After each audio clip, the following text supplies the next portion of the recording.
Please join me in welcoming our Commander, General Darren McDew.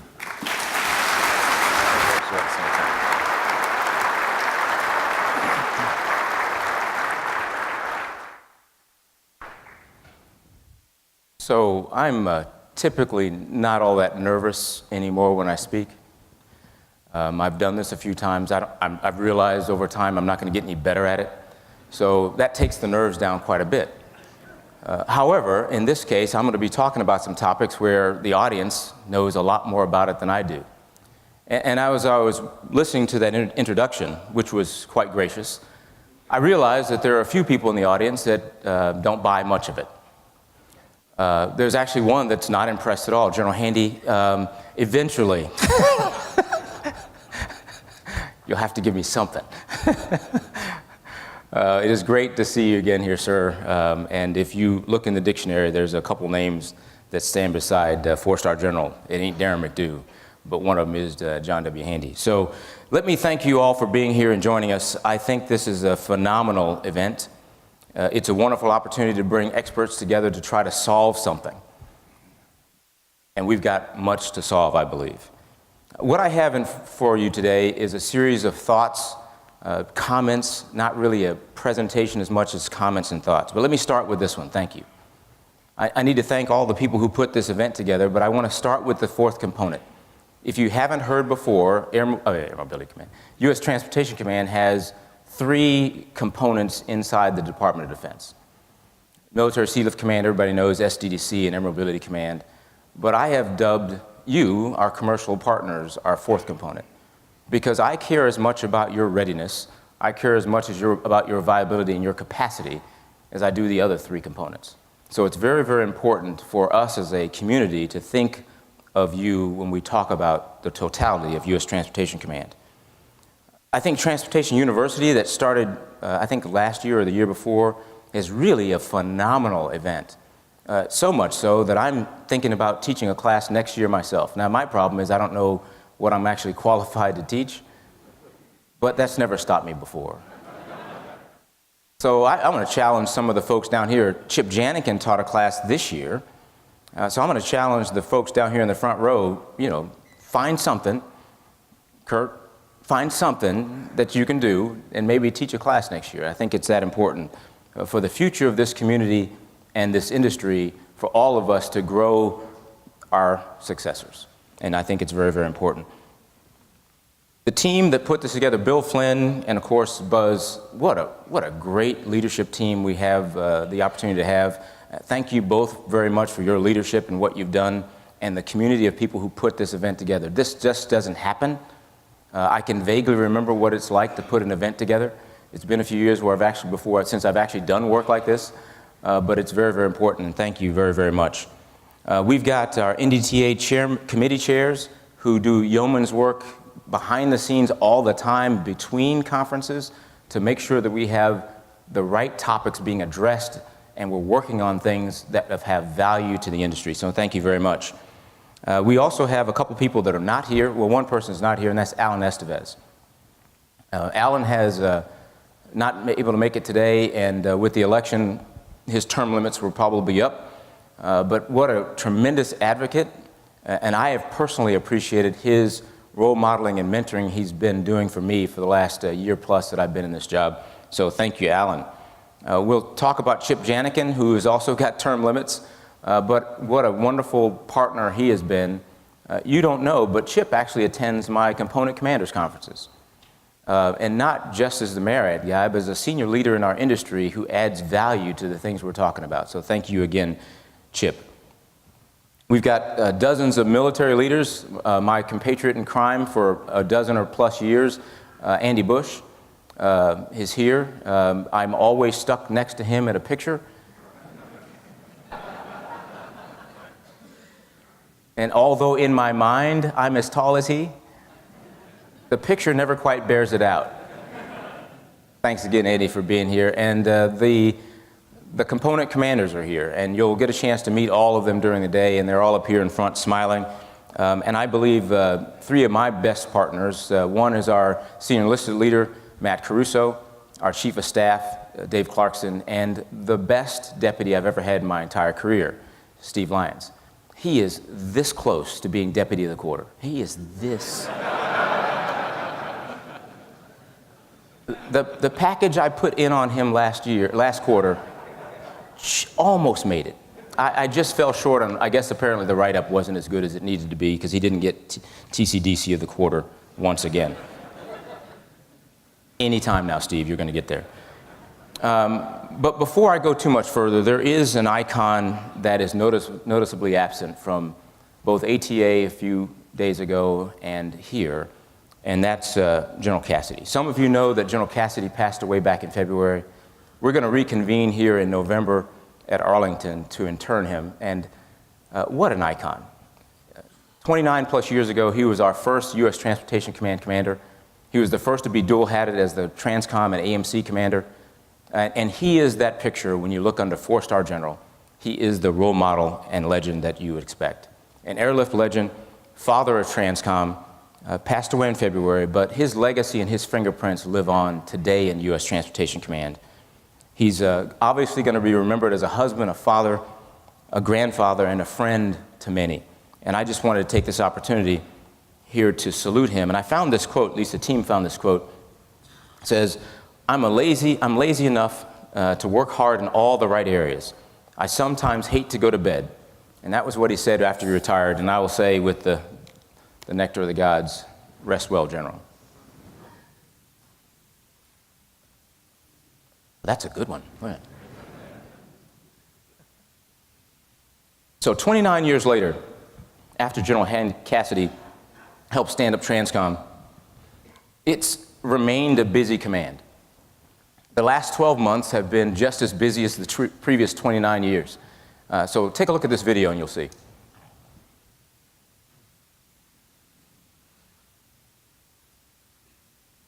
The Chinese military has deployed an advanced surface-to-air missile system on one of its contested islands in the South China Sea. Now, the top stories today, Russia's defense capabilities should be boosted, taking into account NATO's aggressive actions as it encroaches on Russia's borders. We saw tragic evidence today of the growing insurgency in Afghanistan. 6 American service members were killed. The Americans being held hostage by Iran have just left Iranian airspace on a plane headed for Switzerland and then Germany.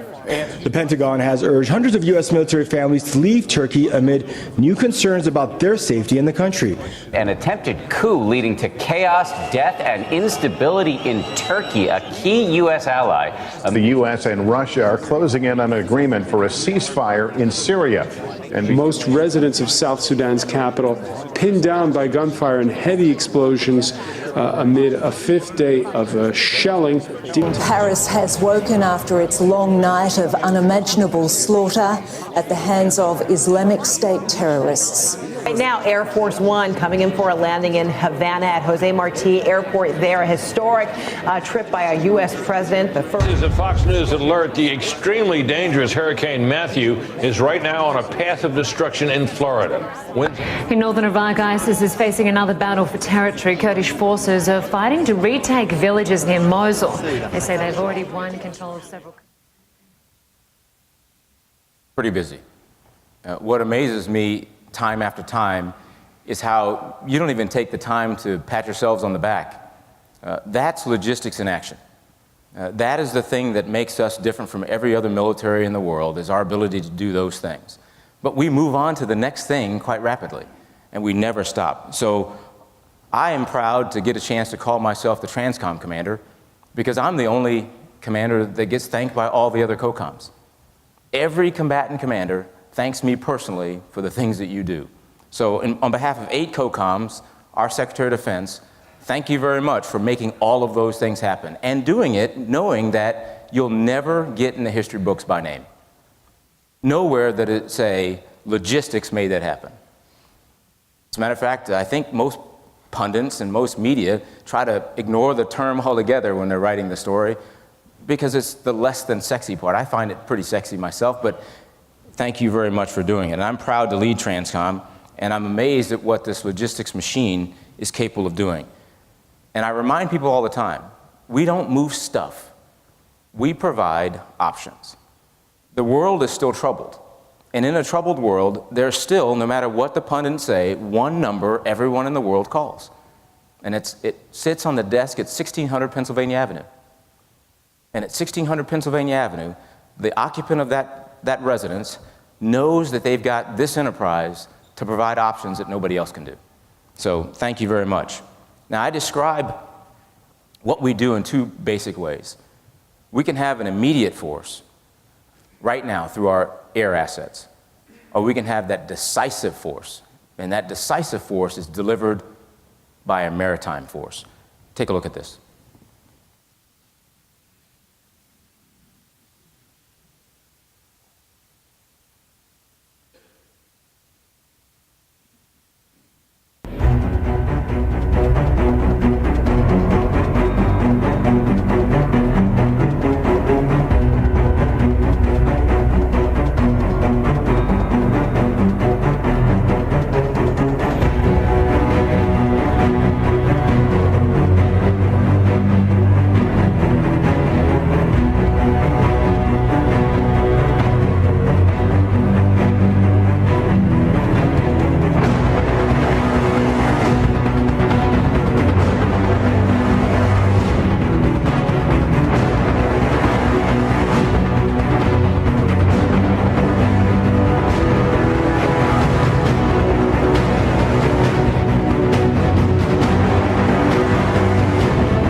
I was told last year that my video didn't have enough rail in it. So there's more rail in there this year, so please get off my CAG's back. There's rail in the video this year. I'm starting to decide that I know all about all the forces now. But it's to deliver an impact on the battlefield. That's what we're about. That immediate force is a deterrent value, I still believe, that keeps people from coming on our shores. They know that immediately we can get someplace at the time of our choosing and deliver an impact. And an overwhelming, decisive force will be right behind it. That is very, very important. And you know, if you think about back a few years ago, whether you're sailing on the roads, you're sailing, you're flying, you're driving on the roads, it really doesn't matter. Each of us has a personal journey that we're on. And my personal journey started about 150 years ago, it seems. And the road was quite clear. Back then, I was a young lieutenant in a command called Strategic Air Command. And my path looked very, very clear. I would go to my first assignment in Loring, Maine. I would freeze my butt off. And then I would go on to the schoolhouse where I would teach people to fly the venerable KC-135A model. I would be dual qualified in the R model. Path looked clear. I would then go to SAC headquarters in Omaha. But what's funny is that it got a little cloudy after that. My Cold War mentality, my waiting for the big one, sitting on alert in a SAC in a SAC alert facility, all that changed when things went different. The Berlin Wall comes down.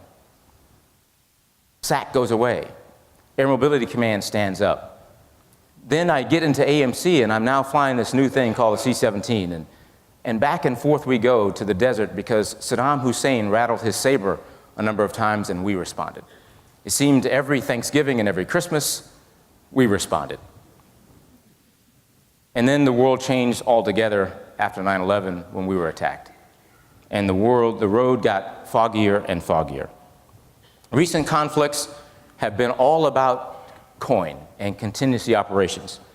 We have built a strong joint force, but I see there's still challenges awaiting us.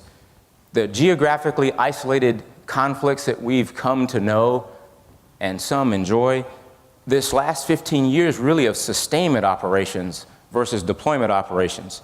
We're organized to combat geographically isolated problems. We've got CENTCOM's AOR that you're all familiar with, but our future conflicts will be cross those regional boundaries. They'll be trans-regional in nature. And we have to think differently about it. Tomorrow's conflict, if you look at a large country east of Eastern Europe that I won't name, and let's say something starts to happen in that area of the world, you instantly involve at least 5 combatant commands. EUCOM, of course, PACOM is impacted, STRATCOM is impacted, CyberCom is impacted, and it goes without saying that TRANSCOM is impacted instantly. And then, what about our homeland? There's nothing around the world that will happen in the future that won't instantly have us take a look at our posture here in the homeland. The uncontested access we've always enjoyed is not something we can count on forever. We're going to have contested strategic lines of communication everywhere. We've had a distinct technological advantage. We've been fighting these guys for the last 15 years, and they've not been without their own troubles.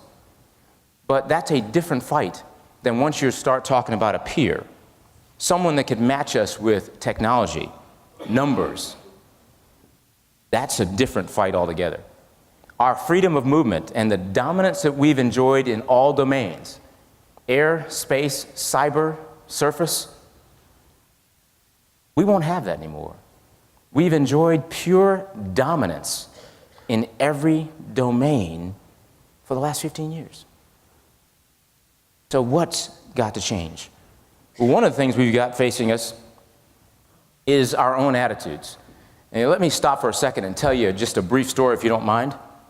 I'm going to walk out here and go back. I told you about the KC-135. I flew that airplane about 150 years ago, and it was the A model, long before the R model existed. And when I got into the airplane, really? No, we didn't have color film then. The world was in black and white. Deal with it. And yes, those engines are real. But back in the SAC days when I got checked out in the KC-135, when I first got out to Castle Air Force Base and I was being taught how to fly the airplane, the first thing they taught me to do was to sit down in the airplane.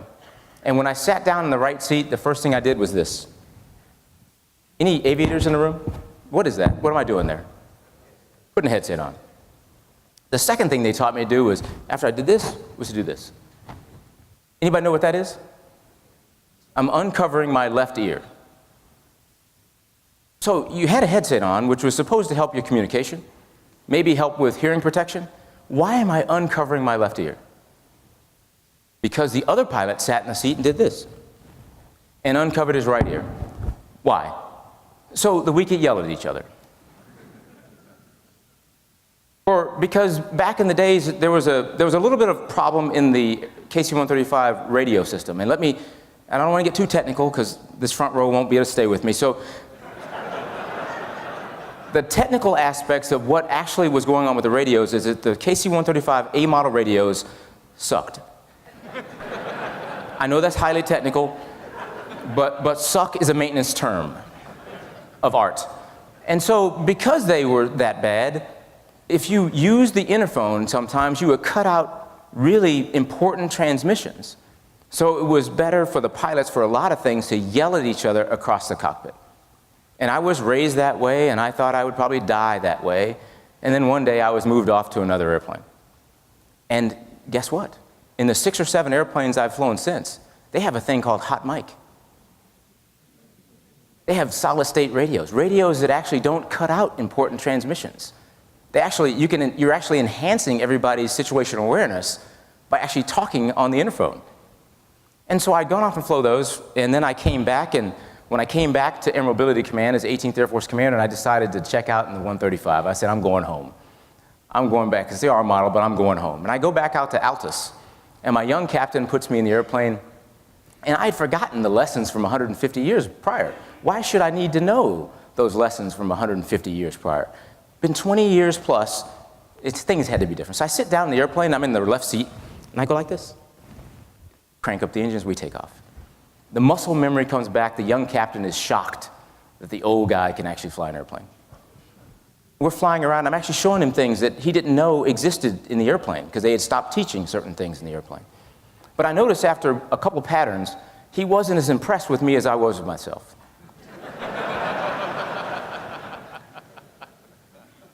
He was giving me a little stink eye. You guys understand stink eye? So I'm an observant general officer. I say, Captain, why do you give me stink eye? He goes, sir, I'm not giving you stink eye. I said, Captain, I know stink eye when I see it. That stink eye directed at me. Well, he goes, sir, one simple reason. You sat down in the seat and you didn't do that. I go, what? He goes, you just sat down and did that. You didn't do that. I said, you guys still do this? He goes, absolutely, sir. You know, left seat, we do this. In the right seat, we do this.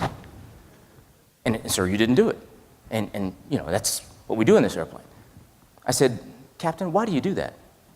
He said, I don't know.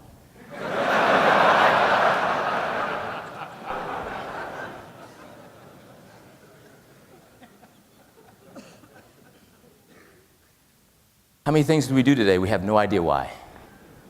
It adds no value to a discussion today. What happened was a technique had been perpetuated over years. Technology had changed. The world had changed, the airplane had changed, but some things didn't change. And they added little to no value, and they were perpetuated over time. By the way, this is not a story about airplanes or headsets. What baggage are you carrying forward and perpetuating that add no value in tomorrow's fight? Well, I'll tell you right now that the chairman we have right now is snapping us all in a different direction. He has got us realizing that the globe isn't regional. That the fight we will face is not a regional fight, it is a global fight. Now, good for us, it's in our DNA. I love it for a fact when all the combatant commands love to tout how many countries are in their AOR. That's cute. There are 196 in the world. And that's what we care about. It's the globe is our AOR. So part of that DNA. Now, with our current chairman, there are times when we don't get 4-star selections right. Now, General Handy will tell you we missed on this one. That's all right. But we got the chairman right. And he is forcing us to look at things in a different way. The Marine Corps' loss was the country's gain. In this global, trans-regional nature of war, we have to consider all the disruptive influences that we're going to face. We have got to better leverage speed, range, and flexibility that is inherent in some of the things we do, and look at how we do things smarter and how we command and control in a different way. We need to tweak the authorities and look at some of the investments we're putting into command and control. They do not right now align themselves with a global fight, with an adversary that won't wait for us and stop at the boundaries of a COCOM's AOR. I don't see one stopping at a boundary, and we have to make sure we understand that. Cyber should get much more of our attention than it does. Many of you and us are starting to talk about it. Let me tell you where we are in Transcom. We've gone from cyber awareness to cyber knowledge. Now it's scaring us. if you get to knowledge, it should scare you a lot more than it does. And if you think this is an IT problem, you're in the wrong place. This is an operational issue. This is a CEO issue. This is a commander issue. Just like logistics, it's too important to be left to the logisticians. This is that important, I believe. The DoD protections that we have out there, I'm a little bit more comfortable with, but I will tell you, I'm completely uncomfortable with the information sharing that goes from the DoD infrastructure to the .com infrastructure, and even sometimes .gov. I am less comfortable with that information sharing, even more uncomfortable with how we're looking at some of these things through Homeland Security. Right now, FBI has the lead in this. And this is no knock on the FBI. The charter they've been given is to look at this. Sometimes it's a commercial issue. But for me, it's a warfighting capacity issue. Not your commercial viability I'm concerned with. It's your warfighting capacity. And we've got to look very, very differently at this. Some people believe that when it gets really bad, we can simply unplug and start over. It's grease pencils and clipboards. I don't think that's an option in every one of our cases. We had recently some issues with some of the airline industry, and there was a mechanical issue that caused a company to have to go back to manual reservations. Can you imagine going completely manual in your company? In how you run your business? They got through it. But sometimes we look at that as a commercial issue. If I had to activate the craft, it's no longer just commercial viability. And was it truly mechanical? I won't doubt anybody's veracity. What I'm saying is, not every one of these is. And we've got to look at it differently. The business environment changes we're also facing is another challenge. And you know it better than I.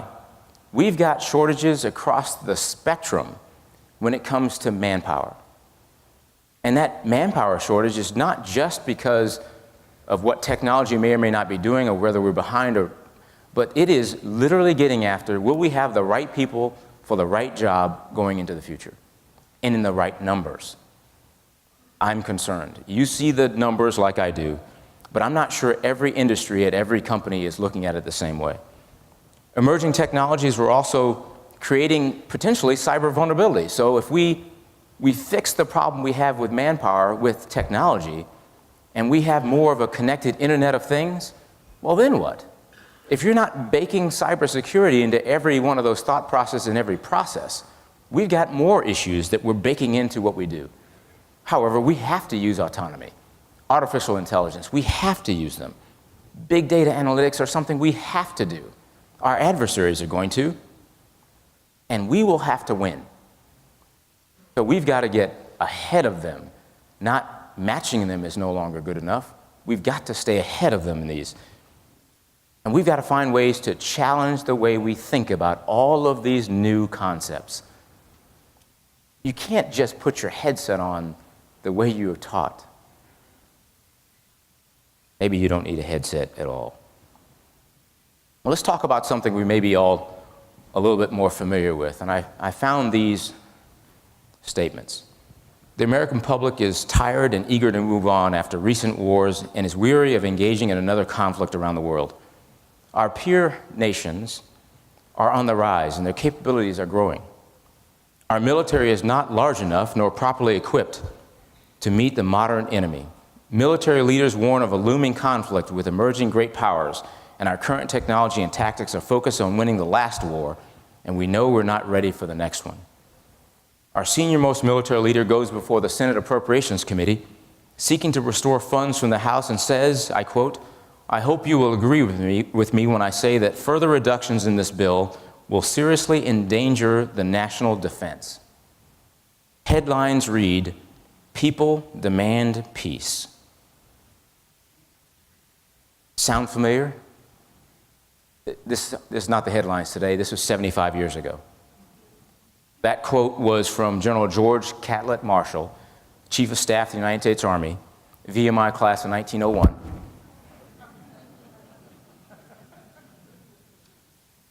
with a war-weary nation looking at him, he knew what he was facing in the future potentially, and he wasn't ready for it.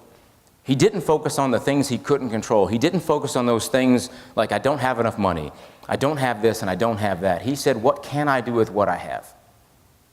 He put together the largest, most extensive exercise called the Louisiana Maneuvers, known in our history, and probably still to this date, to get after those things and tactics and procedures that we needed to change to look at things in a different light. He also had a black book where he was able to find the leaders of tomorrow and who could achieve the kinds of successes he thought we would need in the fight we were going to face. It was people like Bradley and Patton and a young lieutenant colonel named Dwight Eisenhower. His little black book had identified those people that could make a difference, and boy, did they. I hope we're finding those folks, and I hope we have enough time. He grew that innovative force, and we benefit today from the fact that he had that thought through the interwar years. There's some debate over whether this is in fact the interwar years and where we are.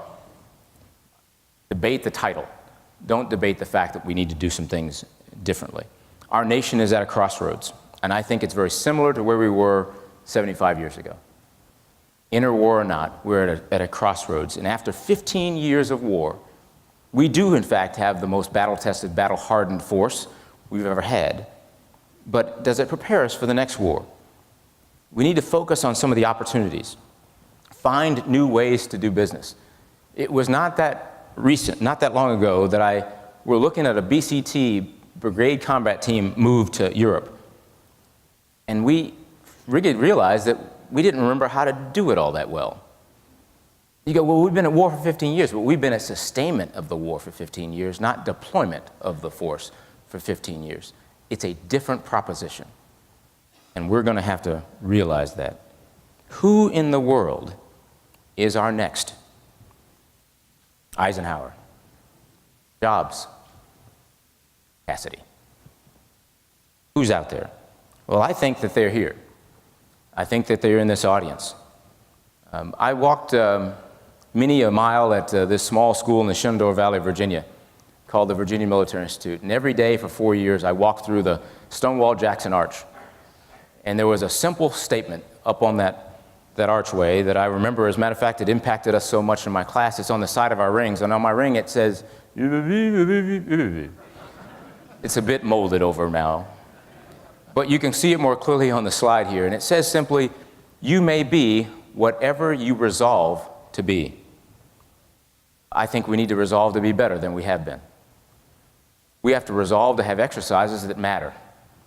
We have to resolve to make sure that we can never go into an exercise saying, we're not going to get anything out of it. We can't afford it. We have to resolve to be more innovative than we've ever been. And we have to stand up and realize that we've got enemies out there that can challenge us in every domain. But don't believe all the pundits out there. We're still the strongest nation in the world. We're still the best equipped, the best trained, the best led, the best experienced ever in the history, in our history. I would tell any adversary right now that chooses they might want to confront us that I'll bet on the sons and daughters and sisters and brothers that join our military and that join your force. I'll bet on them every single day.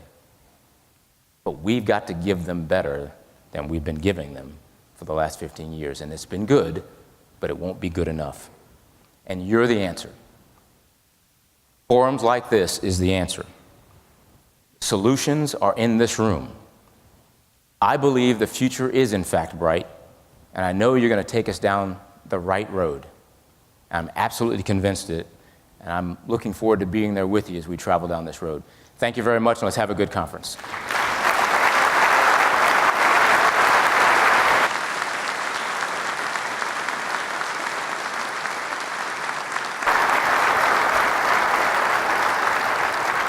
I know I went over a bit. I thought it was pretty subtle for Buzz to put a clock right in front of me.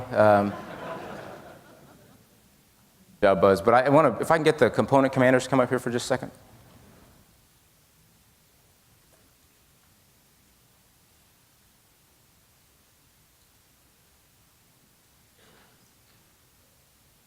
If my tall brother wants to join us as well.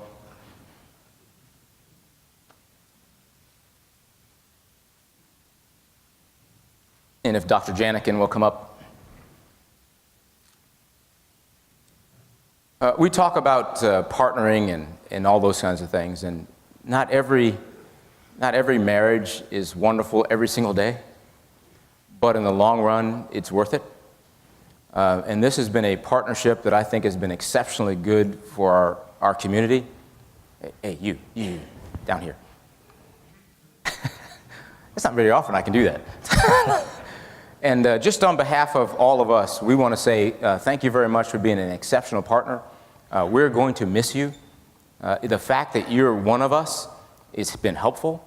You've understood us. You've been a strong advocate and a more powerful friend and ally. And we've got a couple things for you. First, this. I think you're going to like it. Yeah. Thank you very much. You bet. And I think each one of those guys has something for you, too.